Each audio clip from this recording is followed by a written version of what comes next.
Welcome back. Well, on this beautiful afternoon, I'm going to talk about uphill and downhill shooting angles. It's a topic that I don't see written about too often, but it certainly can have some meaningful application in the field. It can cause you, not understanding what's going on, can certainly cause you to miss an important shot.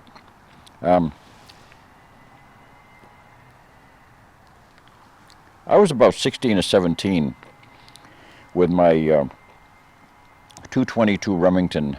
It was my Seiko Vixen Standard Sporter, and I knew that gun like the back of my hand. I had been shooting woodchucks for a couple of years with it, and I knew exactly where to hold. Basically, I was using a point-blank hold on all my shots out to about 225 yards, and if it was a longer shot than that, I knew how much I had to elevate it to hit. We didn't have fancy equipment then. There were no range finders and things. You just had to know. I remember pacing across different meadows, different fields, so I would know how far it was across a certain cow pasture, from one place to another. So I had a good, solid understanding of where I was holding based on those trajectories. So I figured them out ahead of time, and it was a very accurate rifle. So it distressed me terribly one day when I went to the back pasture of this farm in New Hampshire, and at the edge of the field, looking down at a fairly steep angle, I was looking at about 150 yards away to a stone wall on the other side in the lower pasture, and there was a big, huge woodchuck laying down on a stone wall, just laying across a big slab of rock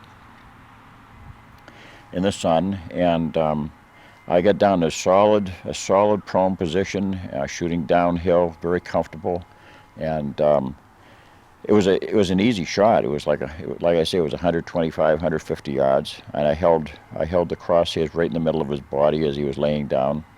I squeezed it off, and I remember that moss on the other side of him. There was a rock that was behind him. The moss just broke off, and he slithered down off the rock. And I wasn't that much above him, but I shot above him. The bullet went right above his back. So I didn't think much of it. I thought maybe, I either pulled it off or maybe it was a bad hand load or something. I had a friend that was hand loading for me in those days.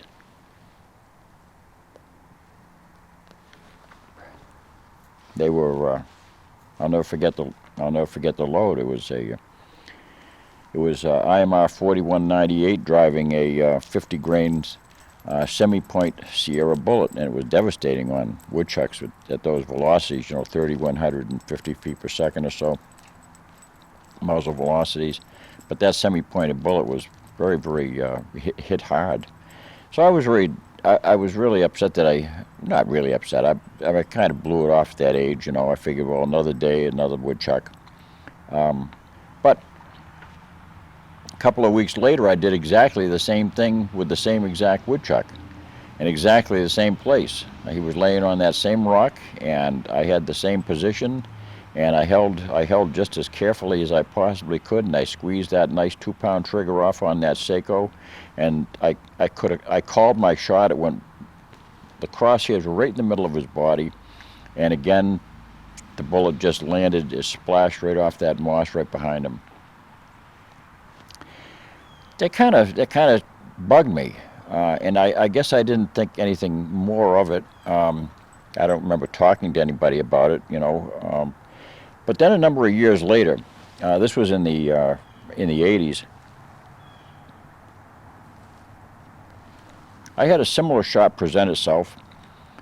I was in a different farm in southern New Hampshire, and it was a long rolling hills, and I had at that time my 1976 bicentennial model Ruger Model 77 varmint barrel, heavy barrel, and that was, again, I knew the trajectory of that gun like the back of my hand.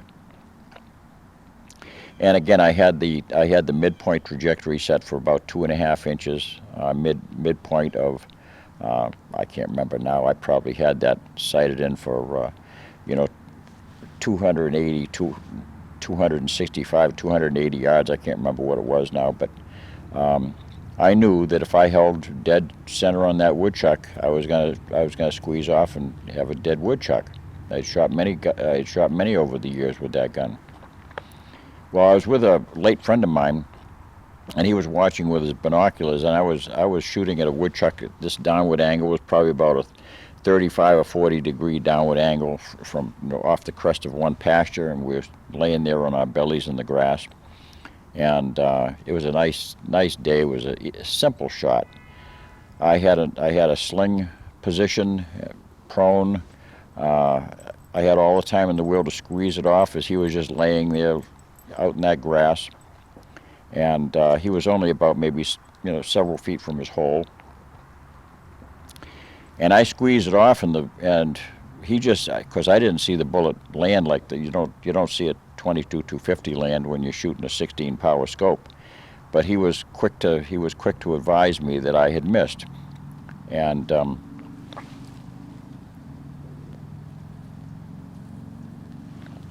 he said rather confidently, he said, "Well, he'll be back out." So we laid there. I think I was smoking cigarettes at the time. I probably had 2 or 3 cigarettes. And we were waiting for the woodchuck to come back out. And he slithered back out, and he laid back down in the grass. And so my buddy took his Husqvarna, his 270 with a long 26-inch barrel, and this thing was a magnificent shooter. He had 130 grain deer loads in it, and he just quickly blew it up with his 130 grain nozzle petition, and that was a finny woodchuck. So he smiled at me. He says someday, he says, you got to learn how to shoot. He was just needling me, So I had to do some serious research to find out what was going on. I suspected that it had to do with this downward angle that we were shooting at, because when he told me I had shot over him, ding, ding, ding, ding, ding, I had this recollection in my brain that went back to when I was a youth, and I remember shooting that Seiko Vixen going over that woodchuck.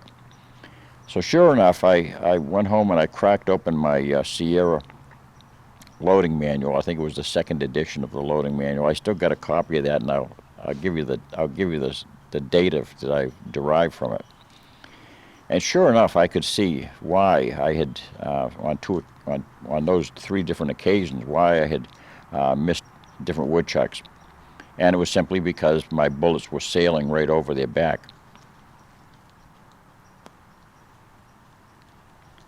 Understand now that I was shooting with maximum midpoint trajectories. A 2.5-inch high midpoint is that's as high as you want to go for if you're shooting point blank on a woodchuck, because a woodchuck's body is only 5 or 6 inches high top to bottom. So you want to have a midpoint trajectory if you want to shoot point blank trajectory without having to compensate for holdover or whatever. As I've discussed before, you want to set your midpoint around 2.5, maybe 3 inches tops.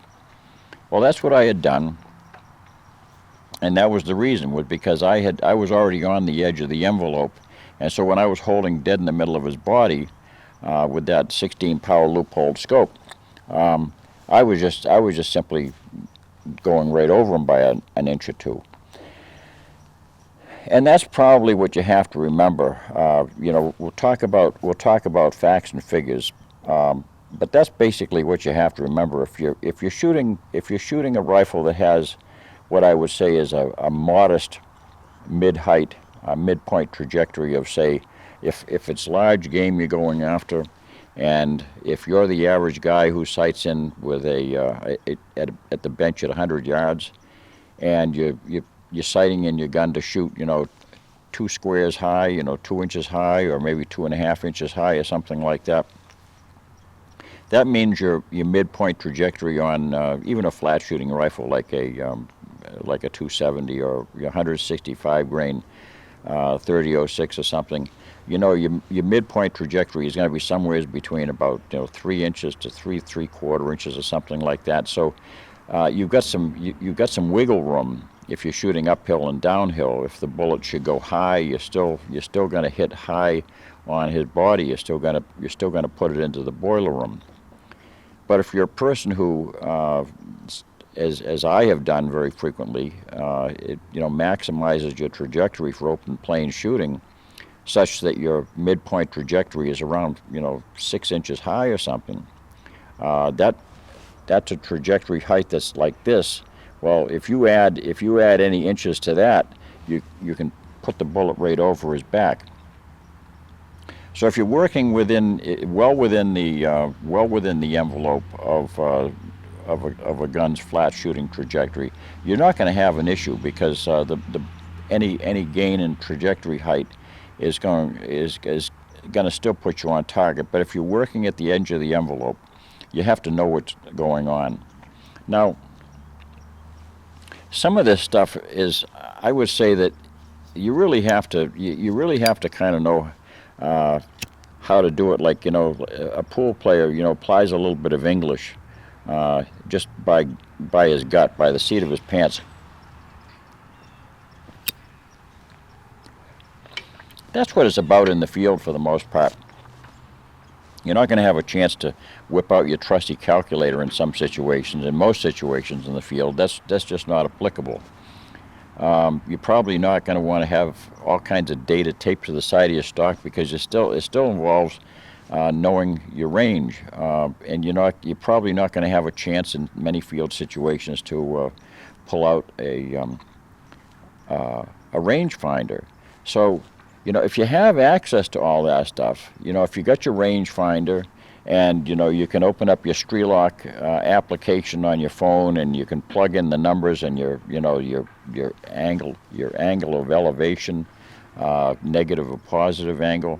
Well, that's all fine and good. But if you're in the field and all of a sudden you're just stuck, and it's you and him, and you're either going to go home with him or you're not, you have to have some understanding about what your trajectories are in different circumstances. So let's take a look at this chart. In both conditions, whether you're shooting uphill or downhill, the same number applies on the trajectory. So it's the angle. It's not whether it's positive or negative. Has neither one. It makes no difference. If you're shooting uphill or downhill at 30 degrees, it's exactly the same number. So if you look on the left-hand column here, you'll see the uphill or downhill positive or minus, plus or minus numbered degrees. And of course, a 45-degree angle is just halfway between horizontal and vertical. So that's a pretty steep angle. There aren't too many situations, unless you happen to be sheep hunting or something like that. You're not going to have very many situations where you're going to have such radical uphill or downhill shooting angles. And I would say that in many conditions, if you're say in New England or something, and you're shooting downhill, and you've got your rifle modestly set for a 2-inch high hold at a 2-inch high hit at 100 yards, you're not going to have an issue. But if you're at that extended envelope where your trajectory is maximized for effect on a horizontal target, you got to know how much to apply. So you go to the second side of the column, the right-hand side, and you'll see the number there following a decimal point, and you multiply that number, you multiply point whatever it is, to the drop of your bullet at a given range, not your bullet path, but to the drop. So if your drop happens to be at a certain point along your trajectory path, if your drop happens to be 8 inches, you multiply 8 inches times that number, and that will tell you what the additional trajectory height is added to the drop. that's the amount that that amount there is the amount that you add to your trajectory height.